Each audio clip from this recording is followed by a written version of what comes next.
कि भोजपुरी बोले वाला जी हाजुरी ना करे कि मुर्गा मछली दारू दोनों दौरे क्या करे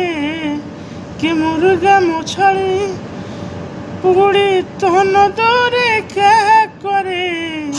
अब भोजपुरी बोले वाला जी हाजुरी ना करे कि मजदूरी करे वाला जे हाजुरी ना करे कि क्या करे मुर्गा मछली पूरी क्या करे भोजपुरी बोले वाला जे हाजुरी ना करे। तो गाना अच्छा लगल तो लाइक करब, फॉलो करब और चैनल के सब्सक्राइब करब और ढेर से ढेर हमनी के सपोर्ट करब।